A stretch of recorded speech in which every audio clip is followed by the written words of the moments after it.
Guys, what's going on? Welcome back to Serial at Midnight. I have a tall stack of Kino Lorber discs next to me, which can only mean one thing. It's time, once again, for our monthly complete look at everything coming out from Kino Lorber and Kino Lorber's partner labels.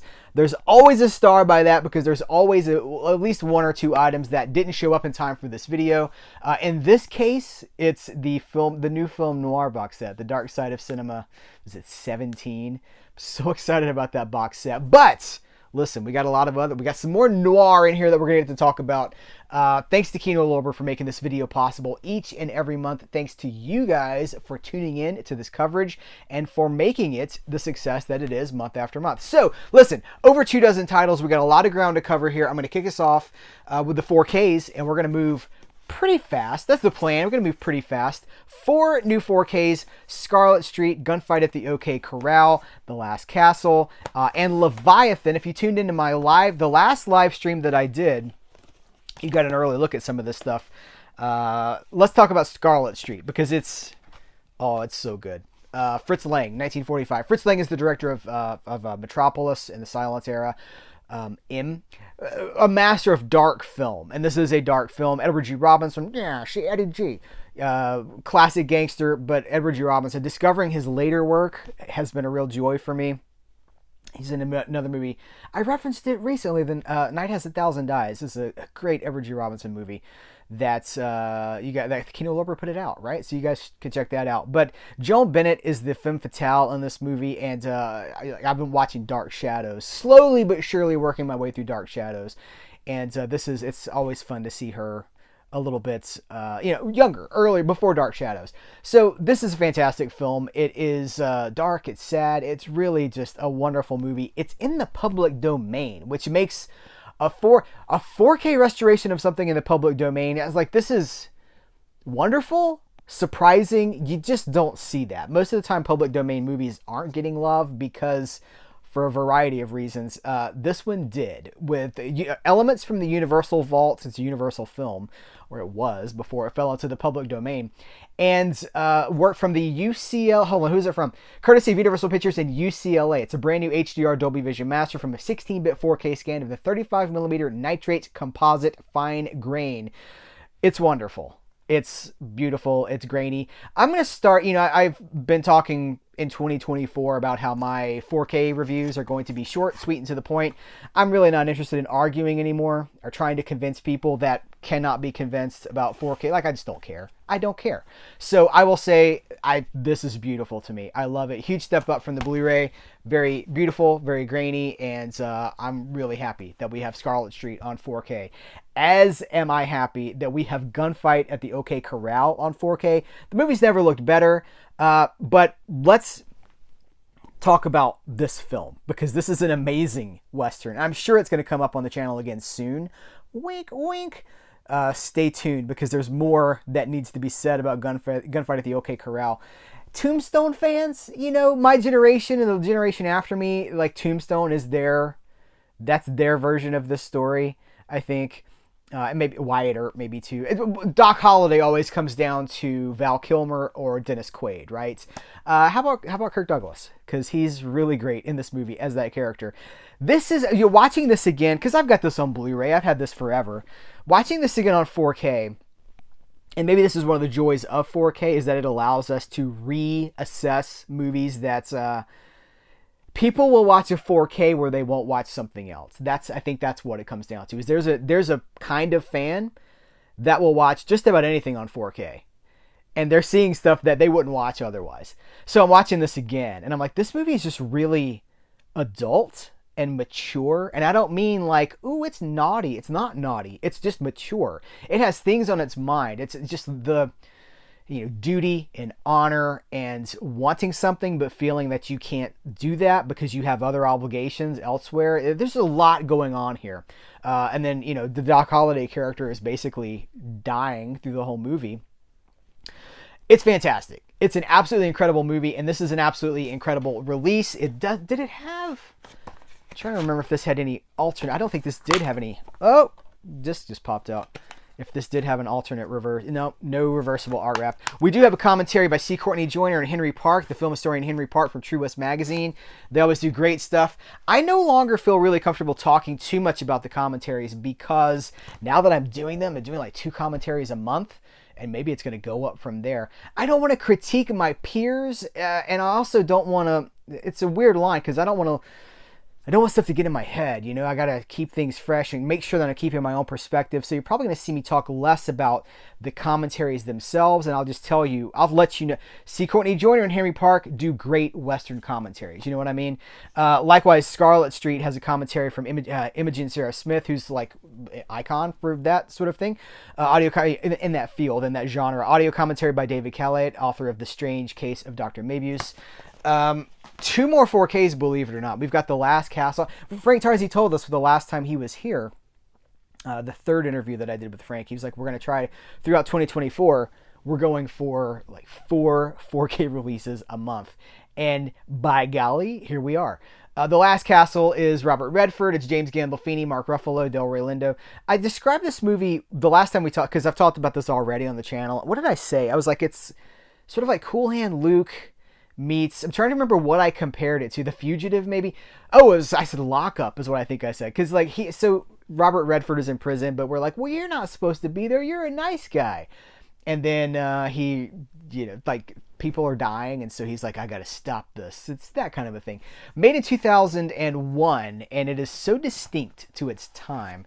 We don't really get movies like this anymore. We do have alternate artwork. It has a commentary by... Let's see. It's got featurette here. Actually, I'm just going to hold this up and let you guys read that, because we have a lot of ground to cover, and the shorter the video, the more clicks it's going to get. Let's be honest. That's just the way it is. Leviathan. This has RoboCop in it, right? Doesn't this have Peter Weller? Yeah. This is the other undersea adventure movie from 1989, because this is like the contemporary. It's like one of the, what are the ones? Let's like we had. I'm trying to Deep Impact and Armageddon. You always like you get 2s. Like these movies will come and you get 2 in 1 year. It's almost like they're in a race.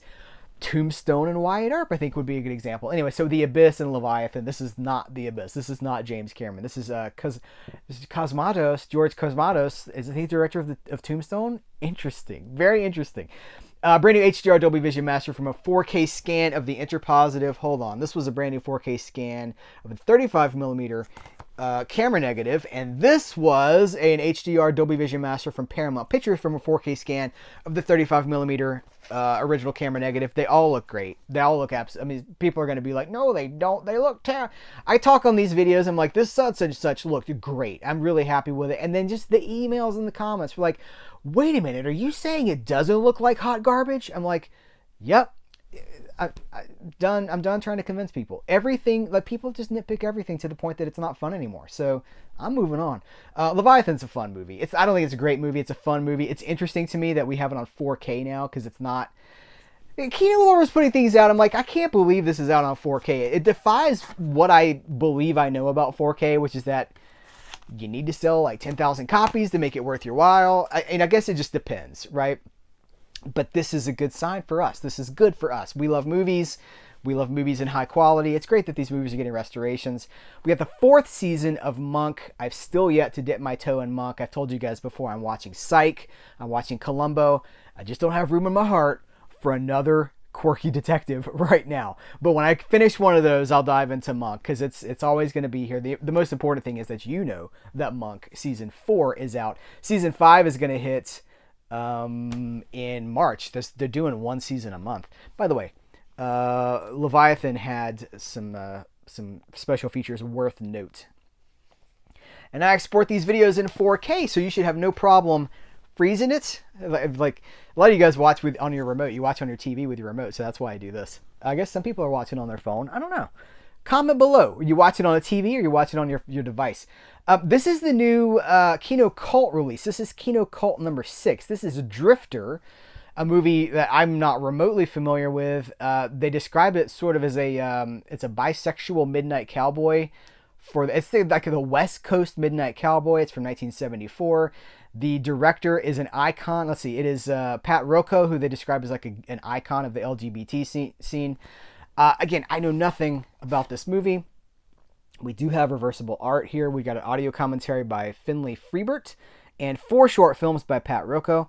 So if this is your jam, they're a real, I mean, they just launched this a few months ago. We've already got 6 installments in the Kino Cult label. So I feel like this is probably near and dear to someone's heart, maybe Frank Tarzi's heart.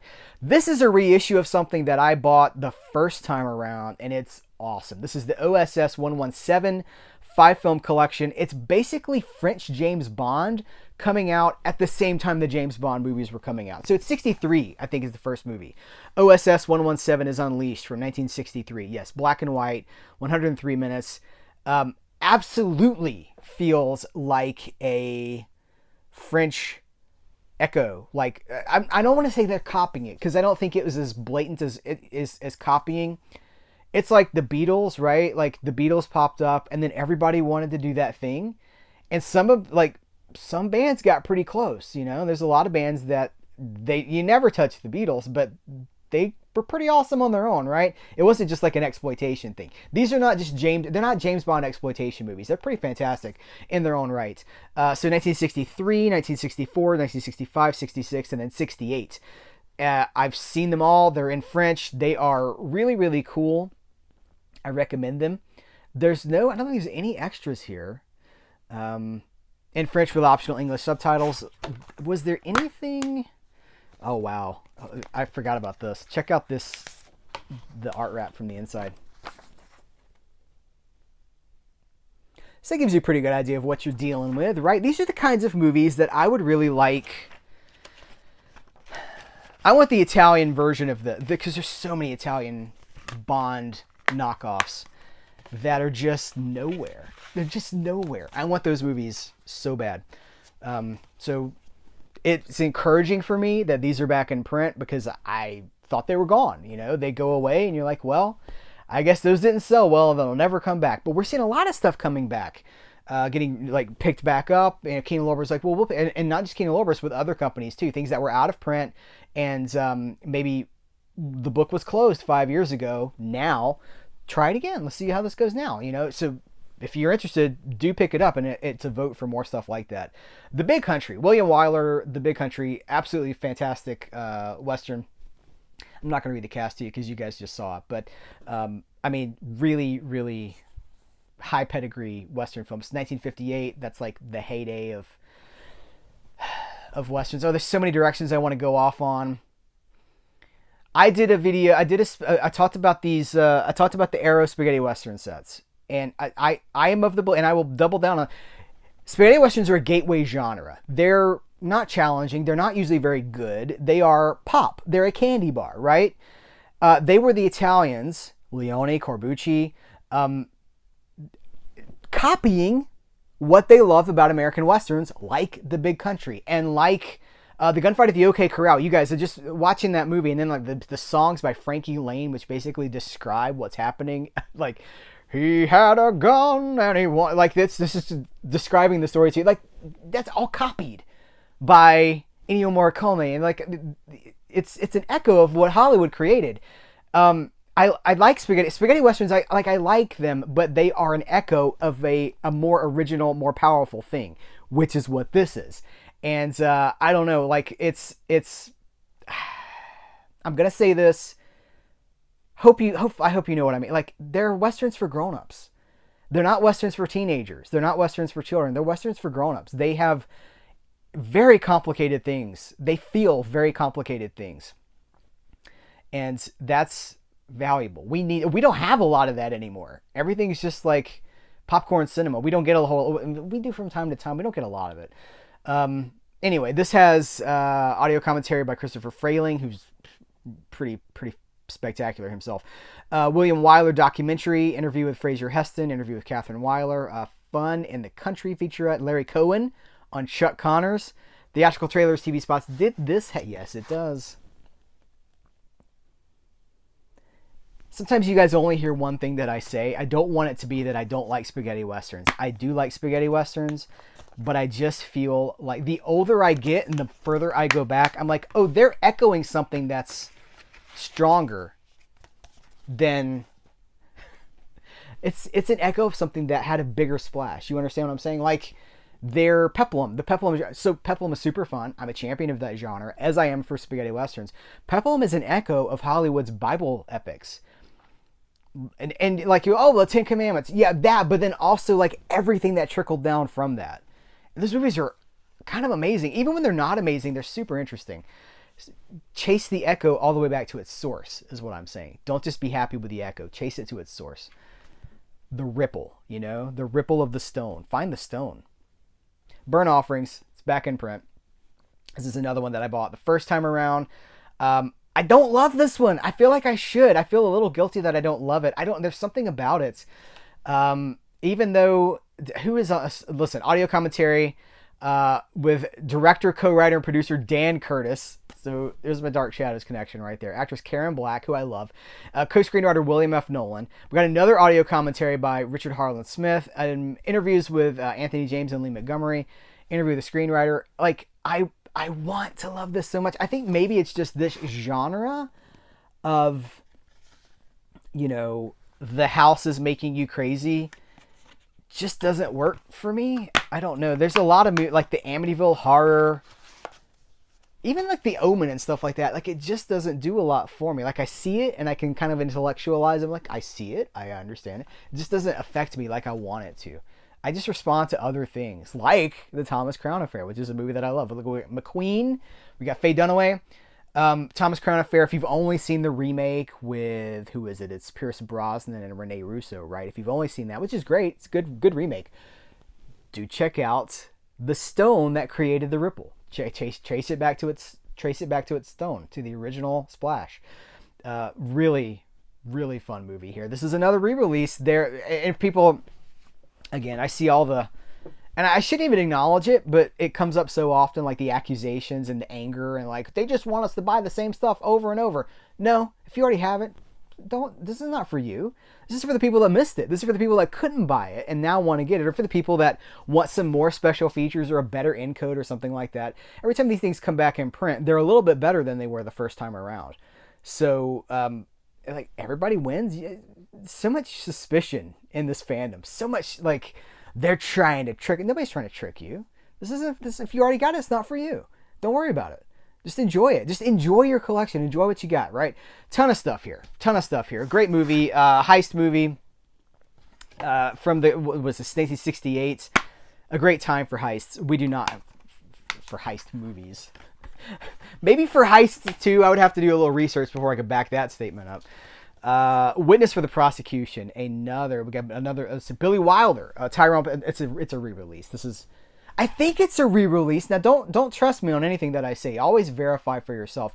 I think that this has already been released by Kino Lorber once, and that this is a second release. Do your own research on that. Verify that. Tyrone Power, Marlena Dietrich, Charles Lawton, the director of Night of the Hunter. This is Billy Wilder. How many Billy Wilder movies just in the last year? We've gotten a lot of Billy Wilder movies on Blu-ray. A lot from Kino Lorber, but also a lot from, I think, Flicker Alley put out one of his earliest movies, the original version of Some Like It Hot, anyway, we're getting a lot of this stuff, is the point. Like, anybody that's like, it's all going away. No, it's all coming out right now. We're getting a ton of stuff right now. Fantastic movie. Anything by Billy Wilder is great. They've got a audio commentary by Joseph McBride, who's the author of Billy Wilder, Dancing on the Edge. And Billy Wilder and Volker Schlendorf discuss Witness for the Prosecution. Did this have... Oh, by the way, no restoration notes. I was hoping there was anything here. Nope. I do have... If you can find it, Cameron Crowe's book with Billy Wilder is worth it. I think it's long out of print, but it's still around if you look for it. James Cagney and Sylvia Sidney, Blood on the Sun. A movie that's it's later Cagney, right? Yeah, 45. I tend to think of Cagney in those 30s terms, but he was doing really good stuff even after that original sort of like Warner cycle. This is this is what I was looking for. New HD picture, new HD restoration from a 4K scan of the 35 millimeter nitrate materials. People are going to go, why no 4K? Maybe one day, right? Maybe one day. It always comes down to sales. It always comes down to risk versus reward. 4Ks cost so much money to produce, but 4 to 5 times. I think I've said this to you guys before, and people have challenged me on it. It was verified again within this last month. Someone told me, no, 4Ks cost us, not the customers, the makers, the distributors, and the studios.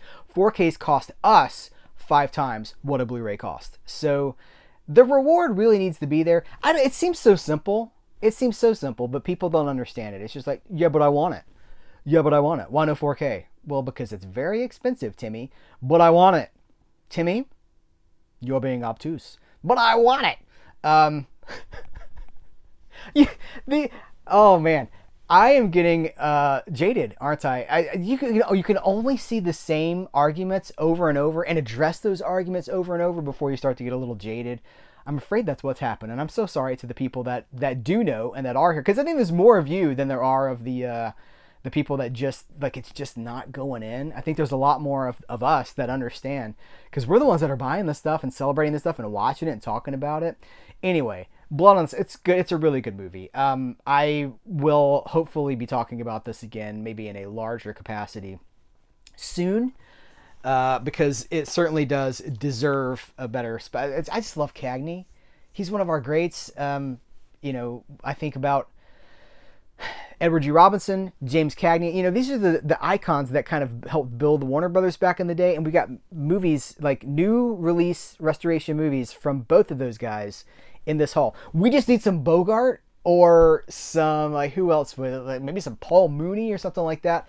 Let's talk about Alaska Seas. It's Robert Ryan, Jan Sterling, Brian Keith, Family Affairs, Brian Keith, Gene Barry. So I had never seen this, and when this showed up, I was like, "Ooh, it's like it's like the Western format for Alaskan deep sea fishermen, kind of like ice fishermen. That's what it is." And I don't know if my expectations were too high. I thought it was a little bit dull. Robert Ryan does a great job at playing. I just talked about Robert Ryan in the setup in my film noir video with Max Allen Collins, our top 5 film noir. Robert Ryan does a really good job of playing a guy who is in his own way, damaged, flawed. He's really good in here. He does that exact same thing here. I just thought it was a little, I don't know. It just didn't quite click with me like I wanted it to. However, I'm really glad that it is here on Blu-ray, because it's something that I'm happy to have in my collection as a Robert Ryan fan. Even Brian Keith, like, they're both really good in this. It's just, they're both macho men, and they square off against each other. And it's just a little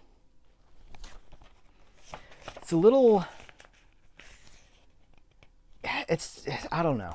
It just doesn't quite hit it for me. You know what I mean?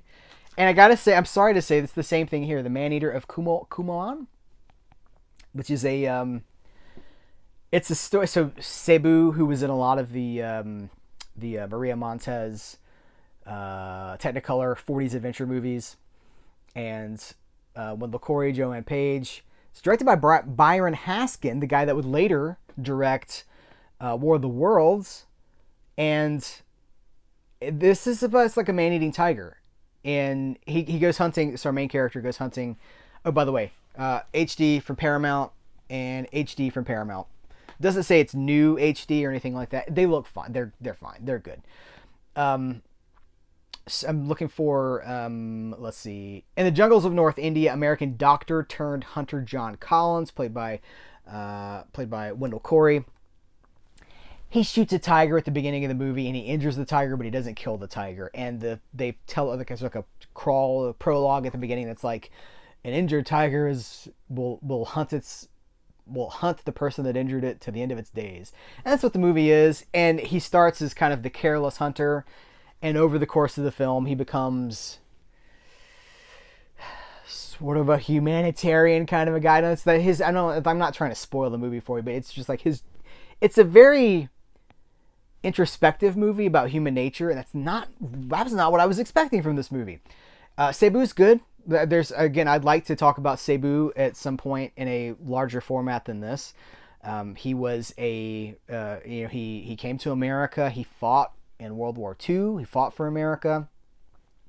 Died too young. Died really young. Did this have alternate artwork? Yes, it did. That's beautiful.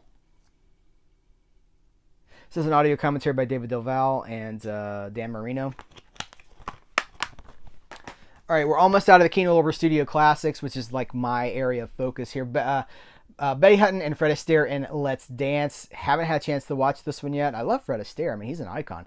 Remastered in HD by Paramount Pictures. We got an audio commentary by Lee Gambin, who's been here on the channel before, talking about what he does. So this is going to be, I mean, I think you know what to expect when you come to a Fred Astaire movie.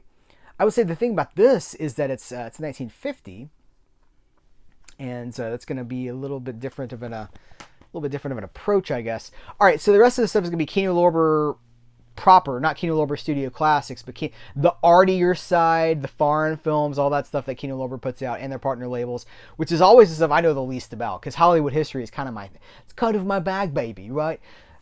So we'll kind of discover a lot of this together. We got King, a filmed record. So this is a documentary about Martin Luther King. Oh, Montgomery to Memphis.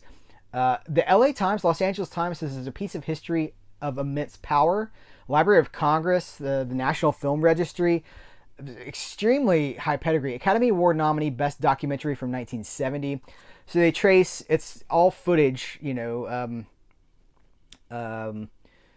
trying to think of the word I'm looking. Rare footage of King's speeches, protests, arrests, are interspersed with scenes of other high-profile supporters and opponents of the cause, punctuated by heartfelt testimonials by some of Hollywood's biggest stars. It's just a really, because it's of its time, coming out. Was it released in 70 or 60? Yeah, U.S. 1970. It's over 3 hours long. This is going to be a contemporary document of that thing. What was the 2 theatrical trailers, so no commentaries or anything like that. The Ernst Lubitsch collection, we have a new silent classic. Here we got Paula Negri and Emil Jannings in Madame Dubery. This is 1919. Haven't watched it. I don't want to mislead anybody. Haven't watched it. I do plan to catch up with this. It is, they said some things here that I thought were really worth mentioning. It's released in the United States as Passion. Madame Dubery was produced on an extraordinary scale with enormous sets and literally thousands of extras. It's just for the people out there, not necessarily us, but if you got a friend who's like, movies began in 1980. Back to the Future is an old school classic. Like, no, they were doing huge casts, thousands of people in a scene back in 1919. And a little before that too. So anyway, yeah, we got audio commentary by Joseph McBride, the author of the critical study "How Did Lubitsch Do It?" We're getting a lot of these Lubitsch movies, and I'm here for it because this is, I don't know, this is always like cinema education for me. This is like our film school is what it comes down to, and I'm excited about that because I like to learn about film. I don't just want to watch my favorites. It's cool. Maybe you only want to own your favorites. I don't know. Like, I'm not here trying to sell you anything. For me personally, it's always fun when I get a little bit outside of my comfort zone, which is studio movie history, and start to discover things that I just don't know anything about. That's when magic happens, because we're all chasing that, right? That's what it comes down to. The Road to Shame is it's the thing that's the most appealing about this to me. Music by Art Blakey and the Jazz Messengers. French, 1959. It's directed by Edouard Molinaro. We've got an audio commentary by Adrian Martin. A lot of French movies in this haul. La Syndicaliste. I think that's right. Isabelle Op. It's an investigative thriller set in the world of nuclear power and politics. It is it's a 2022 film, and this has French with optional English subtitles. I don't see. Let's see. Interview with the director Jean-Paul Salomé. Interview with Marion Kearney. Subject of the subject of the film and theatrical trailer. It actually just showed up before I was waiting on this box to come before I could make this video. So this just showed up. Godard Cinema. This is a documentary about the impact in the films of Godard. It has the bonus feature, trailer of a film that will never exist. Phony Wars, directed by Jean-Luc Godard. It's a 2023 film. I'm just trying to see if they explain that or if they describe it, because I did a little. At the time of his death in September of 2022, Jean-Luc Godard had been in the midst of planning another feature, an adaptation of Belgian author Charles Pilsner's 1937 novel Faux Passports. Though it was never produced, Godard put together the intricate and beautiful trailer of a film that will never exist, Phony Wars, which now stands as his final work, and it's on this disc. Also, Lila inside Godard's cutting room with his assistant editor, Lila Lakshmanan. And then the trailer for Godard Cinema. So, Sophie Scholl, The Final Days. Is this French? Let's see. German, with optional English subtitles. The true story of Germany's most famous anti-Nazi heroine is brought to thrilling life in this multi-award winning drama. This was a Academy Award nominee for Best Foreign Language Film. Bonus features the making of, deleted scenes, historical interviews. This is exciting to me, or maybe interesting is the word. It's interesting to me. This is The Bridge, the complete series, which they describe it as, what's the word that they use? It's Nordic noir. That's what it is, Nordic noir. And wasn't Wallander Nordic noir as well? They remade Wallander with Kenneth Branagh. The original, I believe, was in Nordic. It was. I think that's what it was. Anyway, it's a TV series. This is the complete series. It is DVD. They've also released the 4th season, which is the last season, on its own. So that kind of makes me wonder, have we talked about seasons 1 through 3 here before? I don't remember talking about it, but it's possible that we did. The important thing that because again, these videos are just basically service announcements. They're like, here's what's coming out, here's what I think about it. That this is now available in a complete series set, or you can just get the last season, season 4. Does it have... Looking for special features. We're almost done. As always, I'm saving the sexiest for last. We got a new Raro video release. This is Jean Renoir's The Golden Coach. I haven't seen it. I'm going to talk very briefly about it. So this is set in Peru in the 18th century. The Golden Coach. It's like a love letter to the theater, not like the movie theater, but play theater. Drama theater. And we've got audio commentary from critic Adam Naiman and an alternate French audio track. Is there? No, there's no alternate artwork. Sometimes there is. Weak Layers. This is a new 2023 independent movie about 3 lovable rowdy ski bums in Tahoe, California on a quest to win the world-famous 72-hour short ski film competition. Delivered on the powder, partying in Big Air while sending up male-dominated ski culture and championing the tight-knit local communities unique to mountain ski towns. That sounds up your alley.